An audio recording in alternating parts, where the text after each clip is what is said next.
Hello YouTube, welcome back to the channel. Been quite a while since we had one of these, a PSA return. 9 cards over 2 different orders that were consolidated, so we picked those all up and got those in today. All PC stuff. All 9 cards are PC, different categories of them, but we'll go through them so we can get them put away right after. Now these ones all came back through PSA Canada, so thank you to them as always for making this easy as far as consolidating these, because one of them is stuff from the Expo that I finally got back, but that was also combined with, I think it was the 90s to 2000s special. There was one of the PSA specials there where they had the special rate. That was included in this as well. So we're going to start off with some wrestling cards and finish off with some fathers that were part of that 90s to 2000s special. So first of all, a couple of cards here. First one being the 2001 Upper Deck AEW. This is the Wardlow finisher. This is actually a reholder because the original one had the label mislabeled, so it just had that one sent in. That was included, no charge, just to update the label to list it properly. Same thing with the Britt Baker and a 9.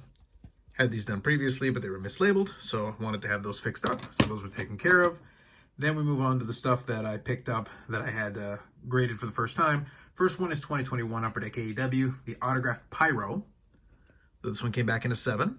The Pyro is a number 225. As for why it came back in a 7, for good reason. The back. So you can see right there in that corner, it shouldn't be white like that. But that's basically the way it was. The quality control on these, unfortunately, was not the greatest. So no surprise there. This was basically just to put it in the holder. Otherwise, you wouldn't have bothered with it. You could have just left it in a 1-touch and it would have been fine. But I knew kind of what I was getting into with that one. A lot of these do have a little bit chipping, and we do have a little bit going on down there in the corner there as well. So just something to bear in mind, a lot of these are pretty susceptible to chipping and different kinds of things and dings and such. Same thing with this next one. Wasn't necessary to submit outside of the fact that I wanted in the holder to go along with some of the other ones I have. 2021 Upper Deck AEW. This is the black 1 of 1. So I've got that in a 7. It is a 1 of 1, and there's always the controversy about whether you grade a 1 of 1 or not. You don't really have to. But it is something you're going to bear in mind. Now, with the black 1 of 1s for 2021 AEW, you do have to be quite wary of the chipping. So you can see in the corner there, dinged, touched up. And the back of these also with the dark edges are also pretty susceptible. So again, no surprise, but I just wanted to have that one. But it's pretty cool to have the set of them with the subset with the magazine subset, including the 1 of 1 back in the collection. So those are all PC cards, as I mentioned. And a lot of these AEW ones are all either pop 1, none higher, or pop 1 or low numbered with very few higher, just because not a lot of the stuff has been graded, to be honest with you.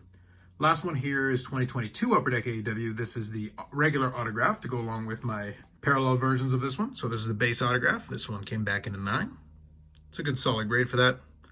2022, I think, was a little bit less condition sensitive, but you can see even with this one, you can see a little touch up there in the corner if you look at it a little bit closely enough. It's one of those things where a lot of people don't pay too close attention to it, and then they wonder why I get a grade. You can see a lot of this stuff when you look at it initially. A lot of these do have that kind of issue. So that's a 9. It's a clean card, so good one for the PC. Now let's get into a set of shiny Padres. Different sets and different years. So first, 1999 Topps Gold label. This is a Class 2 red label. Very shiny. Let me see if I can get the focus on that. There we go. Beautiful cards. I love the Topps Gold labels. That one comes in here in a PSA 9. You're going to have to tilt this one a little bit, but you can see that is numbered to 50. If you can make that out, there you go. Kind of hard to tell with the way they did it. They embossed it basically. But those are beautiful looking cards. If you like the shine, the Topps Gold labels are great. And then the red labels are all numbered. Class 1 is to 100, Class 2 is to 50 like this one, and then Class 3 is to 25. So this is some good ones to add. Next up here, 2003 Topps Chrome. This is the Gold X-Fractor. This one originally came inside of a sealed 1-touch. Beautiful looking card. Thought that'd be worthwhile to send in, just to have it in the holder. But there it is, came back in a 9 as well. It's a good looking card. And this one is numbered to 101. Pretty solid and clean one. Next couple are going to be a little bit tougher grade-wise. But this one here is actually, surprisingly, there's been a couple graded, I believe. I have to look at what the pop report is, but there's been none graded higher. Next one is 2004 Fleer EX. Essential Credentials Future. So that came back in a PSA 8. Now check out the shine on this one. That is a beautiful looking card. Now with the way the setup is with the foil and everything, chipping and everything is not to be surprised. So an 8 is a solid grade. I've got no complaints on that. But just check out the shine on that. That's really nice.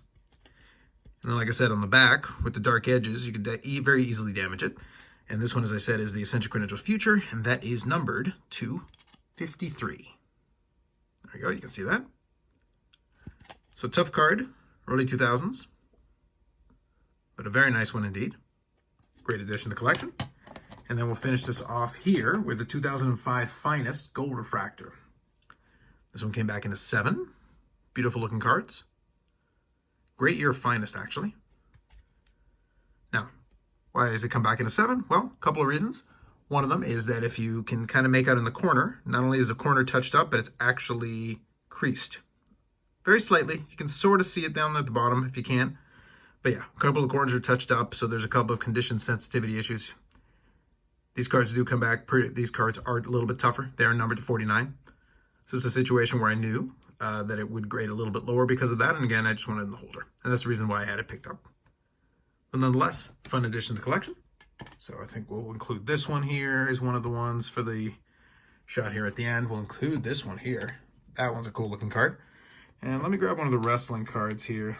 Let's do the 1/1. I think that's probably a good one to include here as part of this.